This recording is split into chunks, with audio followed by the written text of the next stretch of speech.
podemos agora começar, né? Todos aí. Boa noite, professor Ednilson. Agora pode ligar o...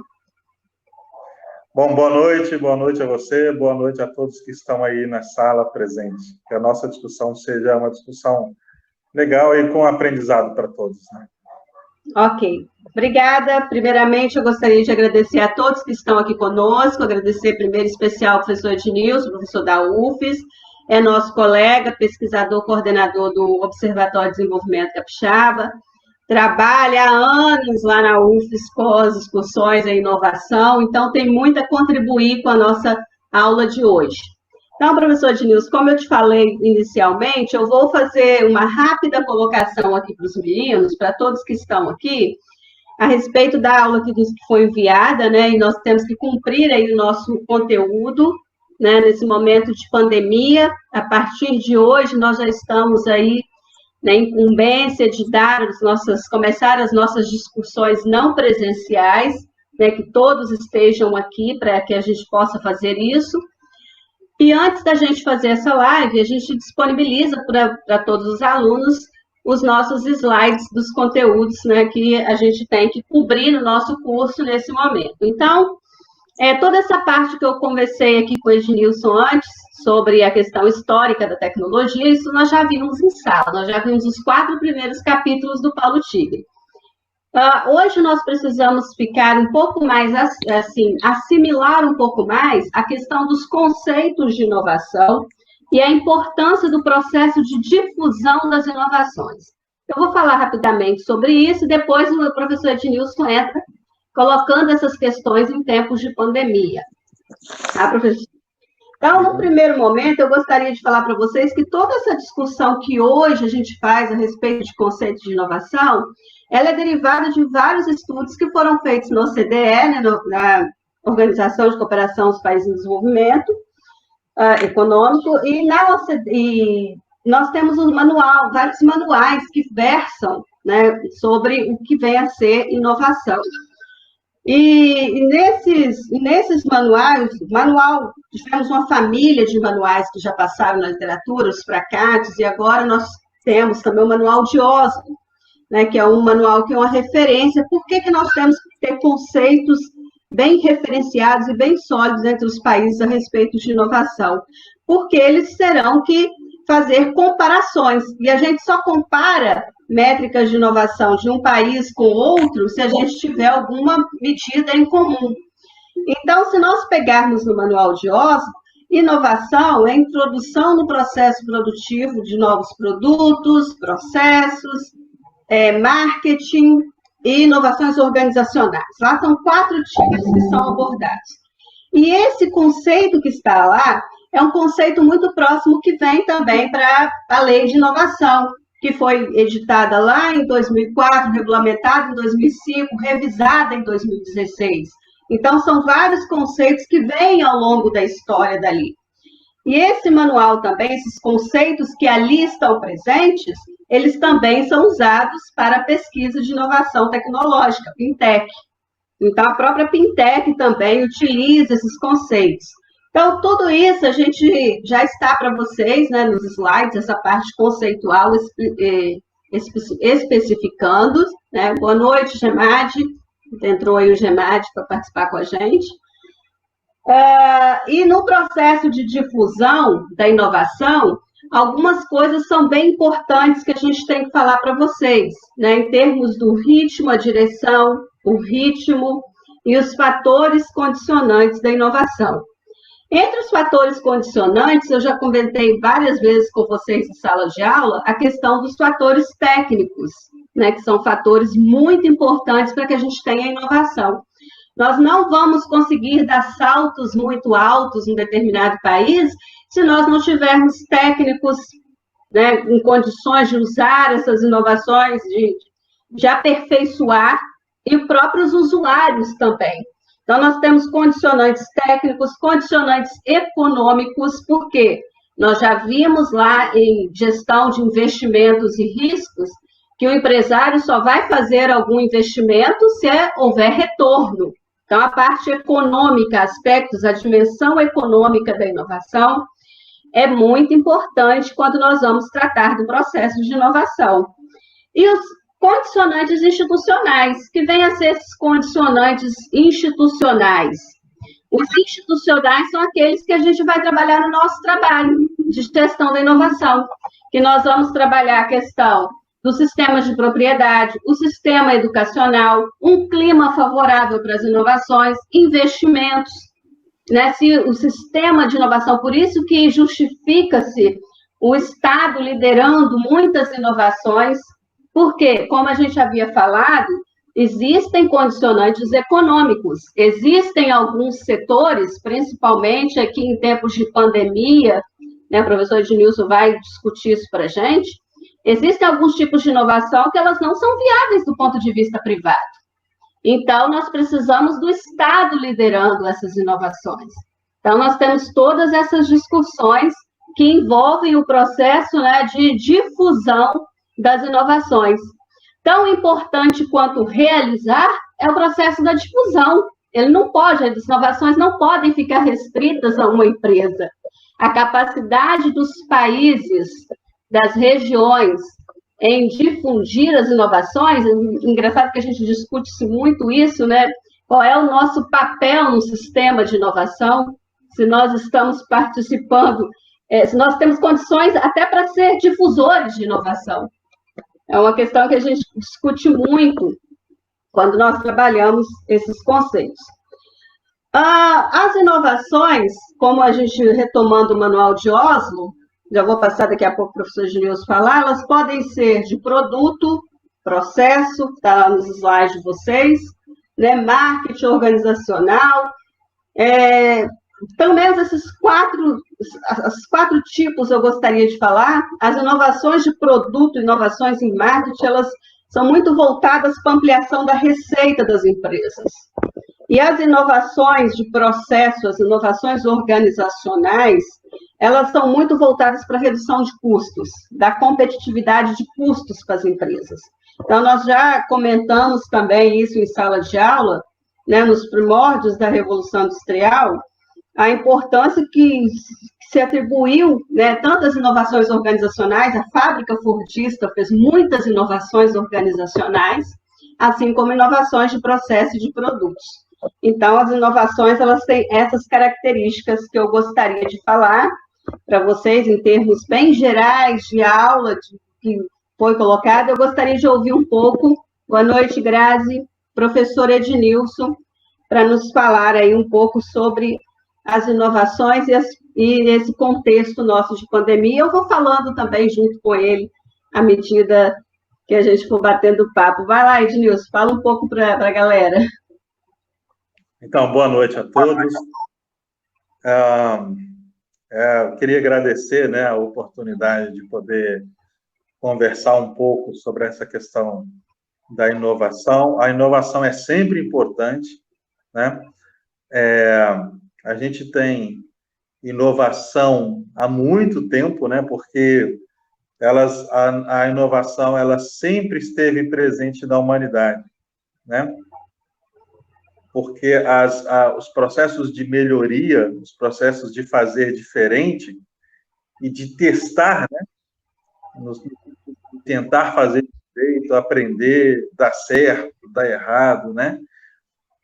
A prática disso é muito antiga, mas o nome veio bem depois, né? O nome veio bem depois. Então, a inovação, ela sempre foi importante,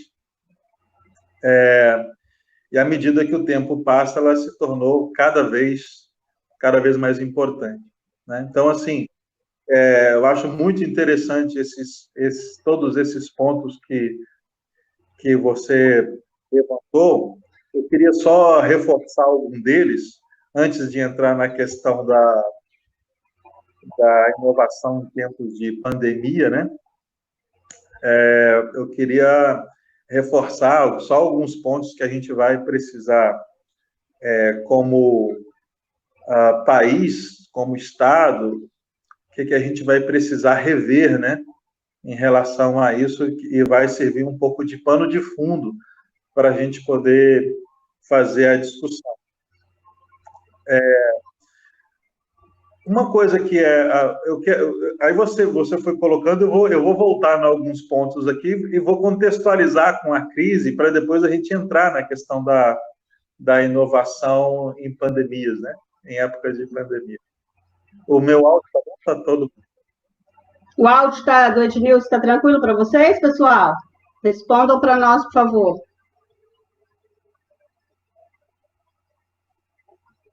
Acho que... Tá bom. Não estou conseguindo ouvir? Ixi. Deixa eu perguntar aqui se eu... Só um momentinho.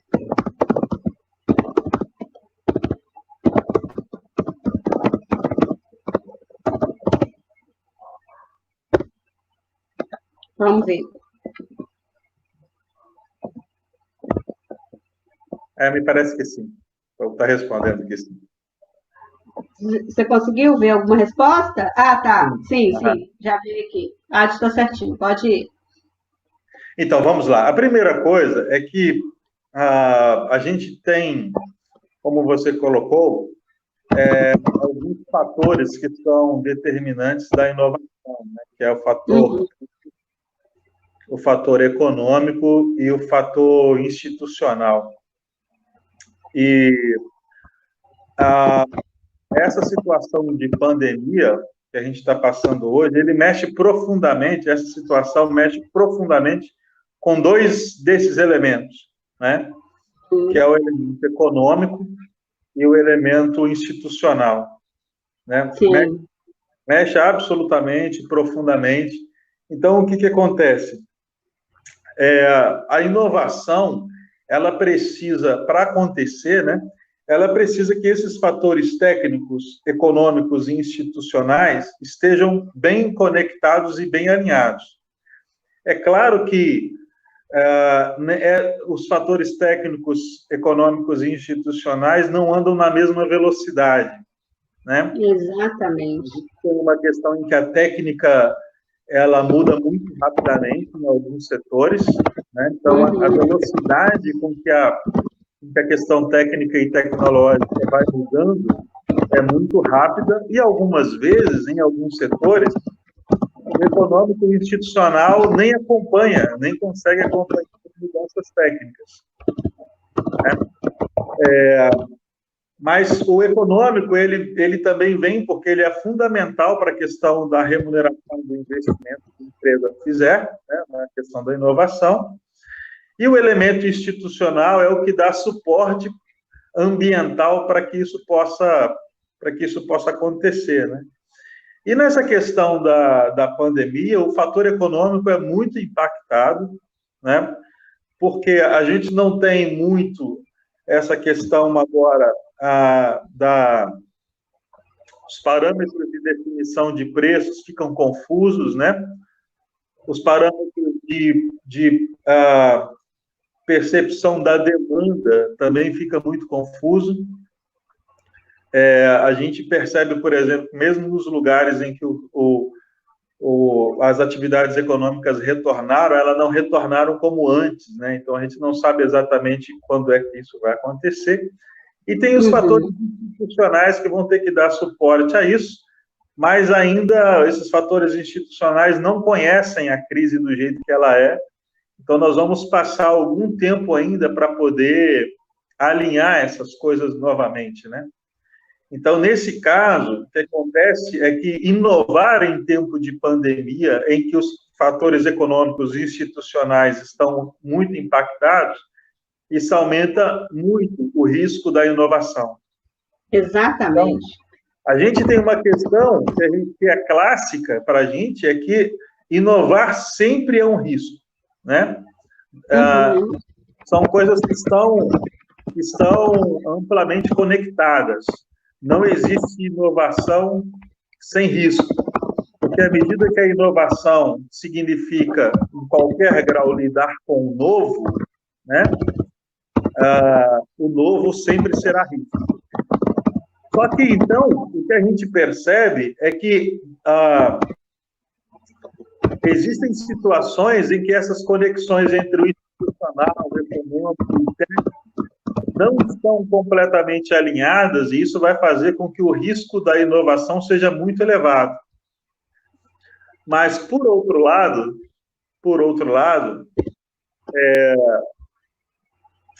há uma relação muito clara entre crises e inovação, né? E a gente vai voltar um pouco nisso.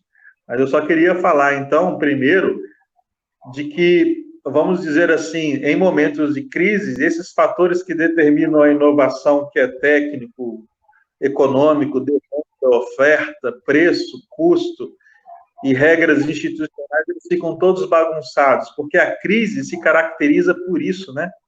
A crise se caracteriza basicamente por tudo que a gente conhecia está funcionando diferente do que a gente espera. Isso que é uma crise, né? Uhum.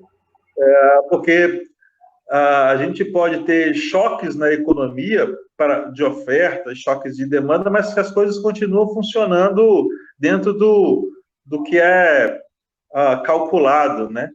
E uma crise se caracteriza porque as coisas estão funcionando fora do que a gente espera. Está tudo novo, tudo incerto, né? Então, essa é uma questão que você colocou que eu queria ressaltar, o que acontece com esses fatores determinantes em épocas de crise. Uhum. Outra coisa que você colocou que é interessante também, que são os tipos de inovação que você coloca, né? Que é inovação em produto, inovação em processo, inovação organizacional e inovação em marketing. Vale a pena dizer o seguinte, de que quando a gente entra em situações de crise, alguns desses tipos de inovação são mais impactados que os outros, né? Então, existe incerteza sempre, existe risco sempre, mas os riscos não são os mesmos para cada um dos tipos de inovação. E nem a pressão, né? Então, eu queria dizer o seguinte, por exemplo, as empresas hoje estão sendo altamente pressionadas a mudar a forma de funcionar. Isso quer dizer que elas vão precisar fazer algum tipo de inovação organizacional, né? Porque elas vão ter que passar a funcionar de uma outra maneira. E o que uma empresa precisa fazer? Ela precisa entender esse desafio de ter que funcionar de outra maneira também como uma oportunidade de fazer melhor. Então, assim, se é que tem que mudar, então vamos tentar mudar para melhor. Essa é a ideia. Né? E a outra coisa que eu queria colocar, antes da gente entrar exatamente na questão da inovação em tempos de pandemia, é que tem uma classificação interessante também que você aponta, que está no cerne da questão da inovação, né, que também entra nas tipologias de inovação, que é aquela questão do que é inovação incremental. Sim, né? Sim, está no nosso material. Que é inovação radical, né? Isso, então, isso vai ser importante também quando a gente pensa em inovação em termos de pandemia. Só para lembrar para todos que a inovação incremental, ela significa uma melhoria contínua, que são feitas em termos ou processo, ou produto, ou na organização da firma, né, ou no marketing, mas são inovações que a gente vai melhorando um pouquinho todo dia. E aí, enquanto a inovação radical é uma inovação que ela provoca um tipo de rompimento das formas com que a gente fazia antes, né? Então, ela tem algum grau de ser disruptiva a radical, e tem outras mais disruptivas que a radical, mas que não vem o caso a gente discutir agora. Outra hora a gente poderia falar das inovações tecnológicas e das inovações paradigmáticas, né? Outra classificação.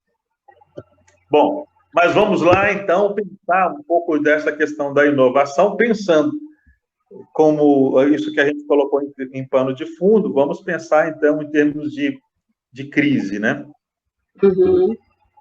Então, assim, a primeira coisa que a gente precisa pensar é o que caracteriza uma crise quando a gente está discutindo um sistema econômico dentro dessa pegada da inovação que a gente tem, né? Que a gente faz. Então, o que é uma crise? A gente tem um texto muito interessante do Klinderberg, que ele discute várias crises que aconteceram no mundo, todas as crises financeiras que eles foram acontecendo no mundo, e, na verdade, esse tipo de crise financeira é um tipo de crise que a gente acostumou a falar muito nela, né?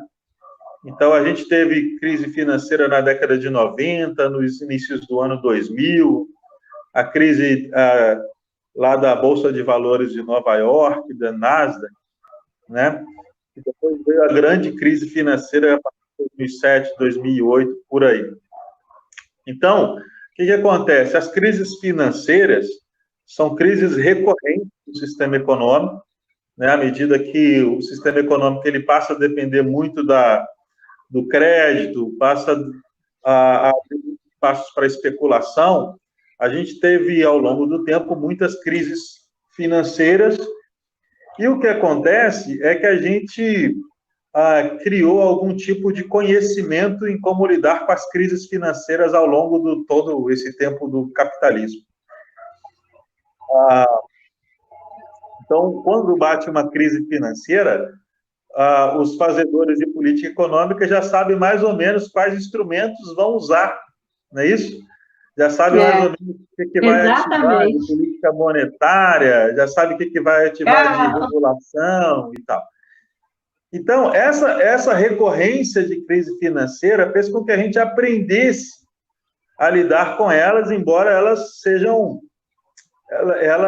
diferentes em termos do grau que elas acontecem, né? Algumas são muito profundas e outras são mais leves, mais tranquilas de lidar com elas. Uhum. O que caracteriza uma crise, então, é uma situação em que os parâmetros econômicos que a gente está acostumado a lidar com eles cessam de dar sinais seguros. Não é isso? Isso é uma questão importante. Quando um empresário ele decide fazer um investimento, decide fazer uma inovação, ele precisa se basear em sinais, né? Para poder fazer uma previsão de retorno, né? Para calcular aquela questão da taxa de retorno, para calcular o valor presente líquido, para calcular o ponto de equilíbrio. Então, ele precisa de parâmetros, ele precisa de acompanhar o que está acontecendo na economia e as principais variáveis da economia. O que acontece numa crise é que esses sinais estão todos confusos, né? Os sinais econômicos deixam de ser o orientador. As pessoas que se apegam às variáveis econômicas e ao comportamento das variáveis econômicas para poder tomar decisão, essa situação de crise fica complicada porque esses sinais não estão dizendo mais nada. Eles estão completamente confusos. Mas, como eu estava dizendo, mesmo quando isso acontece, numa crise financeira, a gente sabe mais ou menos o que vai fazer. O que está acontecendo agora com essa crise é que nada do que a gente acumulou de conhecimento nas crises financeiras servem agora. Absolutamente nada. Então, o que acontece? A economia ela é muito rica em termos dos instrumentos que a gente pode usar. Mas o que usar? Como fazer? Quem vai fazer? É o governo federal? É o governo estadual? É o governo municipal? Quem é que tem poder de fazer e quem é que tem poder de vetar fazer? Essa crise, então, ela está se caracterizando pelo nosso grau de aprendizado muito baixo. Vamos dizer assim, nas crises, quando se fala de crises financeiras, a gente já tem uma curva de aprendizado bem elevada, porque a gente já aprendeu muito. Mas nesse tipo de crise que está acontecendo agora, a gente não sabe muita coisa, a gente não sabe quase nada de como lidar, a gente não sabe quando ela vai parar, a gente não sabe se ela está na fase mais aguda né? A gente não sabe se ela está apenas começando, não sabe quais os efeitos que vão vir na frente. Isso faz com que a incerteza seja muito elevada, né? Tem uma frase interessante do Keynes, que ele fala o seguinte: às vezes a gente pode se basear no passado para pensar o futuro, mas dessa vez a gente não pode se basear no que a gente aprendeu no passado para pensar o futuro, porque as coisas estão muito confusas, né? Os parâmetros econômicos muito confusos. Então, seria natural a gente pensar o seguinte: bom, se é assim, então é muito arriscado inovar, né, numa situação dessa, porque a gente não sabe qual o tamanho da demanda, não sabe o que as pessoas vão fazer agora, se vão resolver poupar ou se vão resolver consumir, o que é que vão consumir, se vai mudar o estilo de consumo das pessoas, se tudo antes vai voltar como era. Como a gente não sabe dessas coisas, inovar se torna muito mais arriscado. Mas, por outro lado, sair dessa sem inovar significa demorar mais a sair, né? Isso é um paradoxo. Se inovar é arriscado, mas não inovar significa demorar mais na crise. Então, por esse lado, a crise, ela impulsiona as pessoas a ter que pensar diferente. A crise, ela impulsiona as empresas a ter que fazer outro tipo de cálculo. A crise impulsiona as empresas a se organizar de uma outra maneira. A gente vê, por exemplo, como que as empresas precisaram rapidamente se adaptar para a questão do comércio eletrônico. Tudo que a gente sabia de comércio eletrônico era só um pedacinho, porque de 2 meses para cá tivemos que aprender muito mais sobre o comércio eletrônico. Empresas precisaram aprender muito mais sobre o comércio eletrônico, porque perceberam que, mesmo que faziam antes, precisaram aprofundar de 2 meses para cá, de 60 dias para cá, isso, porque o comércio eletrônico ele aumentou muito nesse tempo de isolamento. Então, o que acontece? O paradoxo é esse: se por um lado inovar no momento de crise é muito arriscado, por outro lado é melhor sair da crise inovando do que tentando repetir o passado, né? Então, assim, a crise por esse lado, e aí eu gosto muito daquela expressão do Schumpeter, né, que ele diz o seguinte: a crise, por um lado, ela é uma destruição, mas, por outro lado, ela é uma oportunidade de criação, né? Por isso que ele usa aquele termo, a destruição criativa, né? A gente pode aplicar esse caso de crise. Então, se a crise, por um lado, vem para destruir muita coisa, por outro lado, ela abre também a possibilidade de criação de muita coisa. E aí vem essa questão, né? Aplicando agora um pouco desses pontos que a gente tinha colocado, que você tinha levantado, que é o seguinte: algumas coisas a gente precisa pensar sobre a inovação em tempos de crise. O primeiro é o seguinte: se é arriscado inovar em tempo de crise, nós vamos precisar de empreendedores corajosos, né? Vamos precisar de empreendedores que não tenham medo do risco, que não tenham aversão a risco, que se deem a arriscar, né? Que se deem a tentar. Então, a crise, ela é um teste nesse sentido, né? A crise é um teste nesse sentido. A ideia é o seguinte: para aqueles empreendedores, tem uma reflexão que é o seguinte: olha só, quando o mundo todo está crescendo 10%, crescer 10% é uma coisa. Agora, o desafio é crescer quando todo mundo está em crise. Esse é o grande desafio. Então, o teste ao empreendedor e o teste de competência do empreendedor é ele conseguir crescer num sistema e num momento e num ambiente de crise. Então, nesse sentido, a crise é um teste pesado ao empreendedor, porque aí vai testar mesmo as suas habilidades, as suas competências, a sua visão, a sua sensibilidade, a capacidade de enxergar mais longe onde a maioria não está enxergando. Então, por esse lado, a crise é tanto uma criação de oportunidades e destruição de outras coisas que vinham acontecendo. Ednilson, depois você responda para mim, depois, no final, algumas perguntas aqui, tá bom? Tá bom. Então, assim, para poder só continuar aqui rapidamente, então, quais são os tipos de inovação, então, que vão acontecer na época de crise? A ideia é o seguinte, a inovação incremental, que é aquela de melhoria, todo mundo vai ter que fazer. Certo? Isso é o seguinte, todo mundo vai ter que melhorar um pouquinho.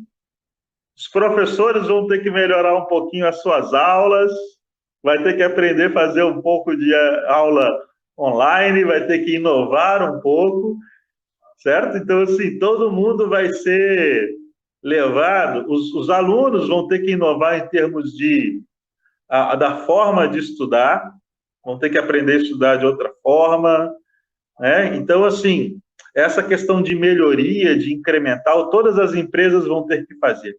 Mesmo coisas assim, as empresas que tinham um tipo de atendimento por telefone, vai ter que começar a atender por WhatsApp, vai ter que começar a atender por outro tipo de mídia e de rede.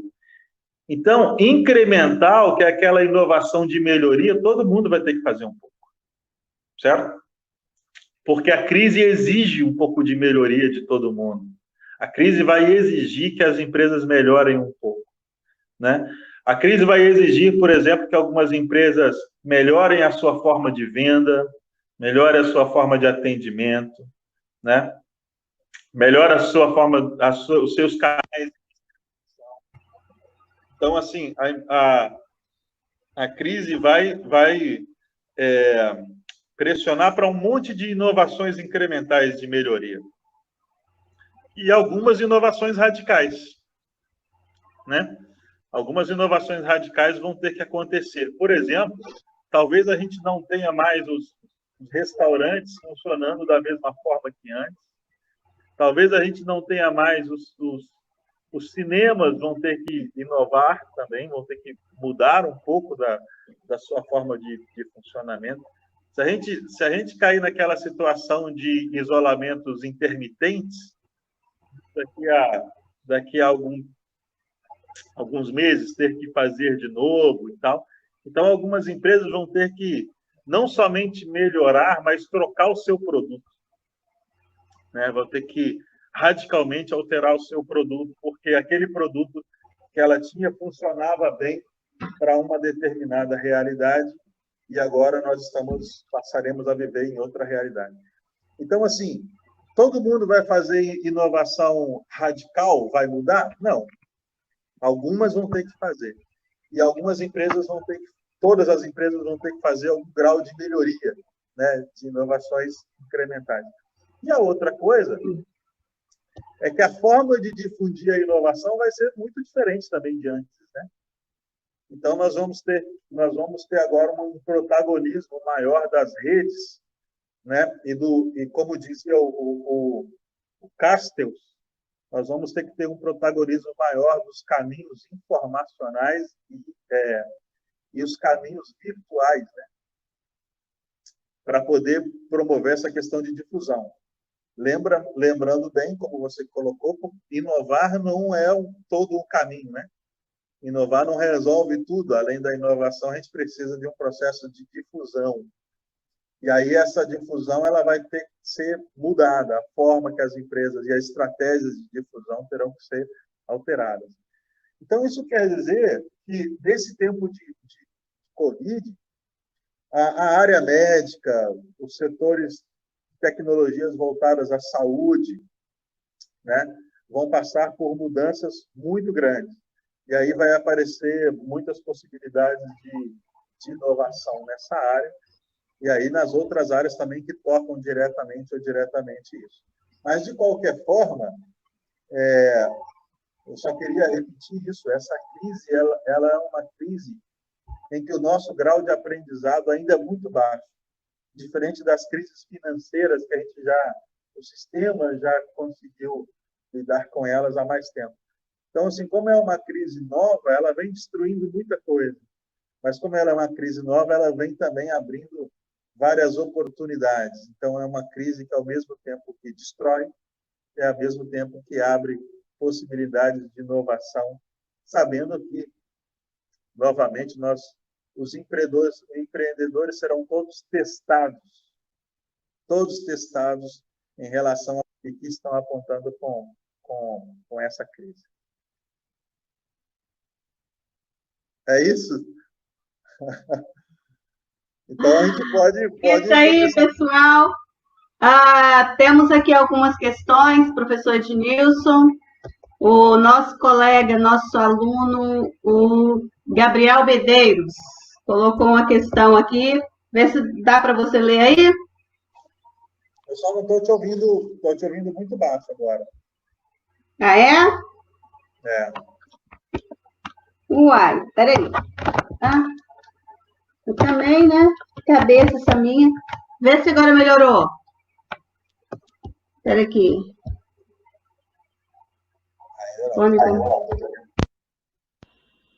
Tá bem? Tá ouvindo? É. Melhorou? Tá baixo ainda, mas eu estou te ouvindo. Hein? Deixa eu ver aqui se eu aumento aqui. Aumenta no máximo aqui para mim. Eu estou conseguindo te ouvir muito bem. Tá bom, mas eu estou ouvindo, dá para a gente continuar. Tá. Dá para você ver aí a pergunta do Gabriel na tela? Oi? Essa aqui, tá, estou vendo. Você acredita que a falta de união é isso, né? Isso. Tá. Na verdade, como eu falei, para que as inovações aconteçam, a gente tem que ter um certo grau de alinhamento, né? Ainda que não perfeito, mas a gente tem que ter um grau de alinhamento entre as questões técnicas, as questões econômicas e as questões institucionais. E nessa crise, a questão institucional, como a gente está lidando com alguma coisa absolutamente nova, essa questão institucional ela é uma das mais complicadas que estão acontecendo, né? Então, a gente tem uma situação, uma área da crise, uma crise, né, as áreas que ela toca são áreas que pertencem a entes federativos diferentes. Exato. Então, algumas coisas competem ao município, outras coisas competem ao Estado e outras coisas competem ao governo federal. E aí ficou um pouco embaralhado, sem essa coordenação, sem essa sintonia.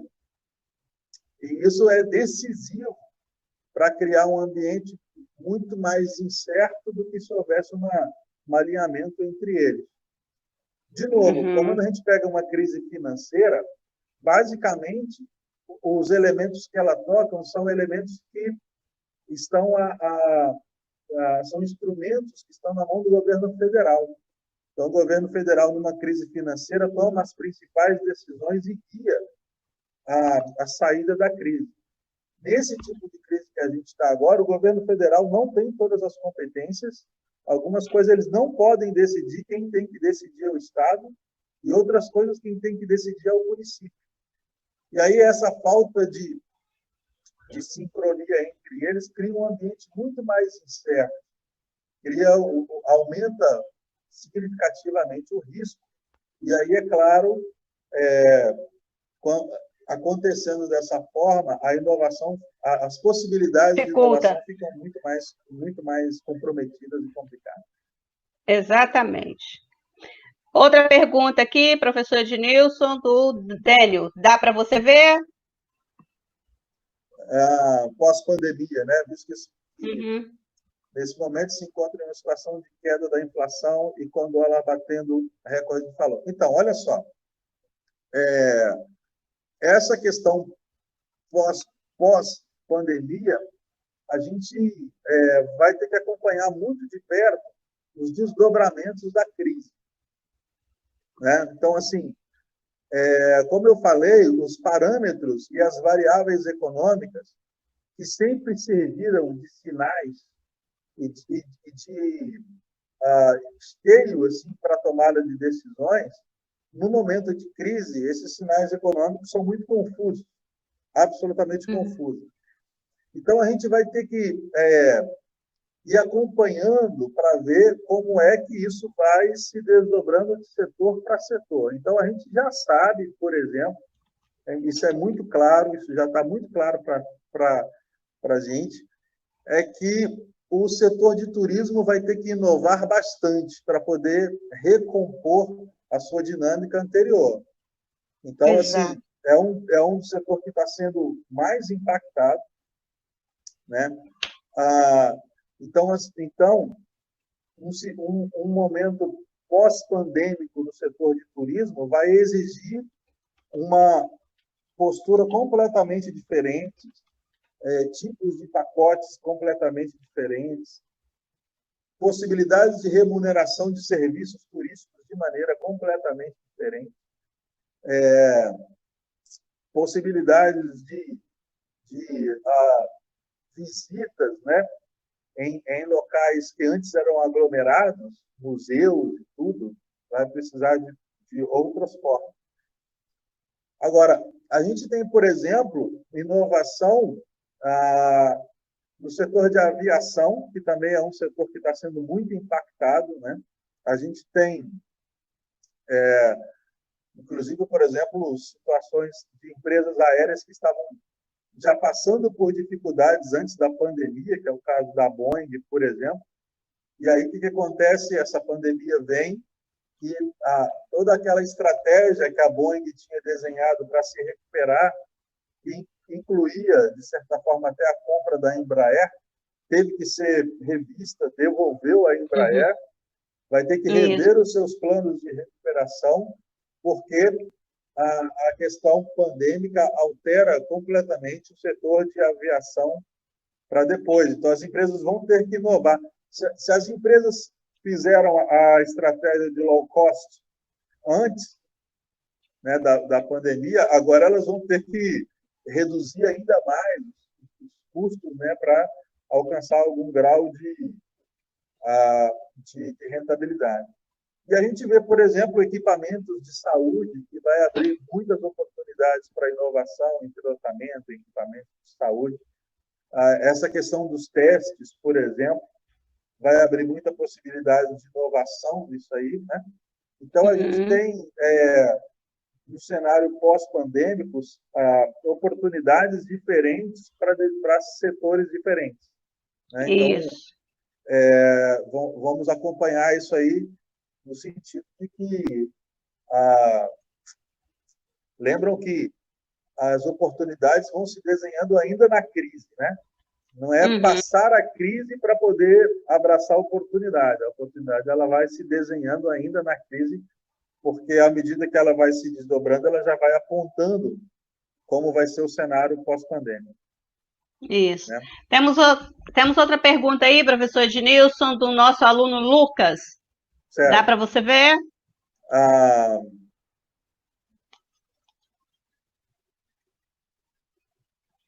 Então, isso é uma questão interessante, né? Essa é uma questão interessante que a gente vai, de novo, a gente tem, quando a gente está falando de relações internacionais e sistemas tecnológicos que se desdobram para fora do país, né? A gente tem um grau em que os ativos brasileiros são ancorados no dólar, né? Então, os ativos tecnológicos, em determinados ramos de inovação, a segurança dele é ancorada no dólar. E o dólar está naquele sentido, né? O dólar está numa trajetória muito complexa de entender, porque o que acontecia em relação ao dólar nas crises anteriores? A variação do dólar no Brasil ou nos países emergentes era em função da crise e da saída desse dólar, procurando lugares mais seguros para se ancorar, que antes era nos Estados Unidos, não é isso? Então, os títulos americanos, por exemplo, são sempre ancoragem, né, para poder, contra a incerteza e contra os riscos em outros países, e o comportamento de desvalorização da moeda brasileira, ou seja, a alta do dólar, significava muito, em crises anteriores, a saída dessa divisa do Brasil para que esses investimentos se ancorassem nos Estados Unidos. O problema todo é que, nessa crise, mesmo os Estados Unidos passam pelo mesmo tipo de crise e mesmo tipo de incerteza. Então, nesse caso, o grau de confiança também não está completamente balizado como era em crises monetárias, né? Em crises financeiras. Então, hoje, os ativos brasileiros que têm essa questão internacional indexada a eles vão perder valor porque a gente tem um comportamento do dólar que é um comportamento que ainda não está claro. Se ele vai se fixar aí, se ele vai aumentar mais ou vai aumentar menos, vai depender de muitos parâmetros. Por exemplo, a gente tem uma possibilidade do dólar ainda subir mais ainda se esse cenário pandêmico se expandir e o país precisar se endividar ainda mais para manter por mais meses a renda básica de emergência. Então, a gente tem, por exemplo, algumas propostas já circulando no legislativo de incorporar algumas dessas decisões emergenciais para que elas sejam permanentes. Se isso passar a ser permanente, o impacto nas contas públicas vai ser muito elevado, no endividamento vai ser muito elevado, aumentam os riscos aqui, há uma fuga de capitais, há um aumento do dólar, e aí os ativos brasileiros que têm esses parâmetros de níveis tecnológicos internacionais correm o risco de ser ainda mais desvalorizados.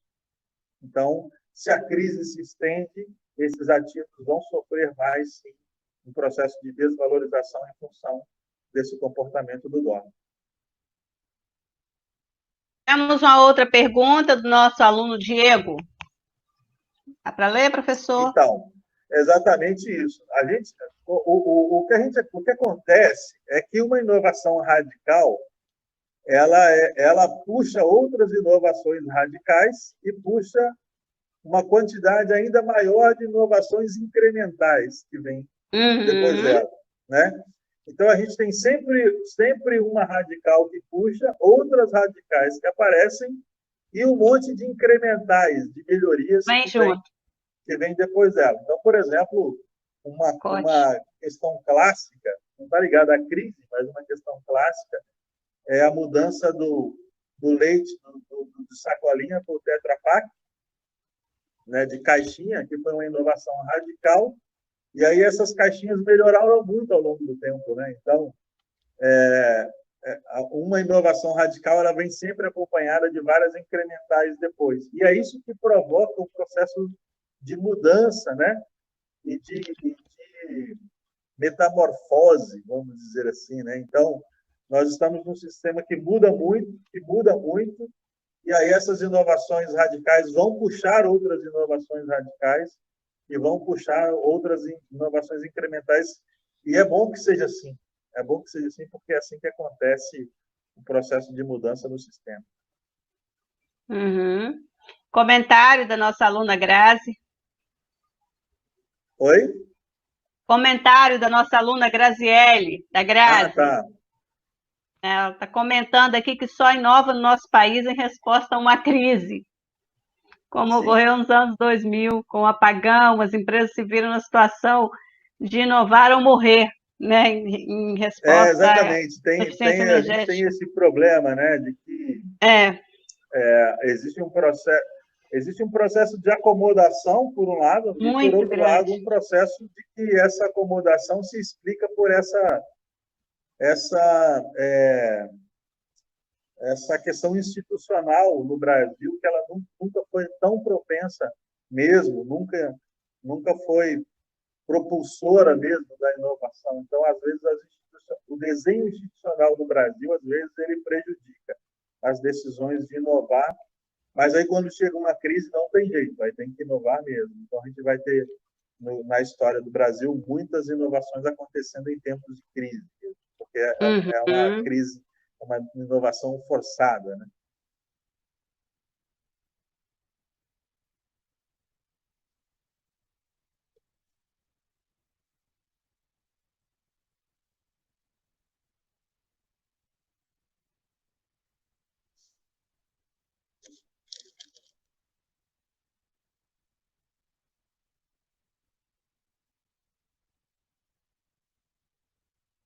Exatamente. Tomara que tenhamos mesmo muitas inovações em tempos de crise. Lembrando dessa forma, né? Se a gente tentar fazer no cenário pandêmico e depois dele tentar fazer tudo como antes, se a gente tentar fazer tudo como fazia antes, essa crise vai se estender por mais tempo, né? Então a gente vai ter que fazer diferente, né? Vai ter que fazer diferente, essa é a ideia. Isso.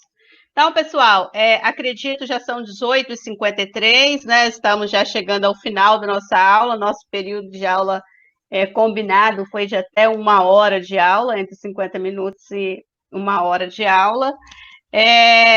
Acredito que nosso recado aqui, professor Ednilson, está bem claro, né, para o nosso tema de hoje. Os conceitos já foram colocados para vocês.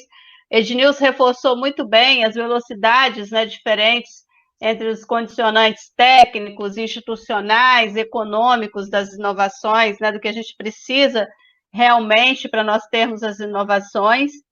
E, não havendo mais perguntas, nós vamos caminhar, então, para encerrar a nossa aula. Professor Ednilson, gostaria de fazer algum outro comentário? Está tranquilo? Não, só queria, então, agradecer a oportunidade da gente discutir um pouco dessa questão, né, da inovação. É sempre bom falar sobre inovação, sempre bom falar sobre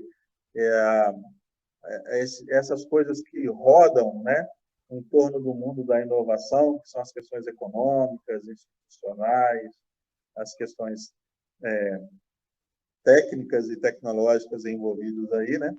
E, sobretudo, a ideia de que como é que tudo que a gente aprende de inovação pode ser pensado em épocas de crise como a gente está lidando agora. Ok. Então, estão perguntando aqui se a aula vai estar no canal, vai estar no nosso canal. Vou fazer só um pequeno ajuste, um pequeno corte do início, né, daquela nossa fase de teste ali, mas começando às 18h01, né, e a gente disponibiliza também, né, professor Ednilson? Pode estar lá no canal, pode estar no nosso YouTube, no nosso Face, para quem quiser, nossas redes sociais, para quem quiser estar acompanhando aí essa fala muito importante, né, do professor Ednilson, que muito contribuiu. Muito obrigada, Ednilson, contribuiu muito, tá, para a compreensão. Porque uma coisa é você ficar no conceito institucional, técnico, econômico, tá, mas como isso se aplica?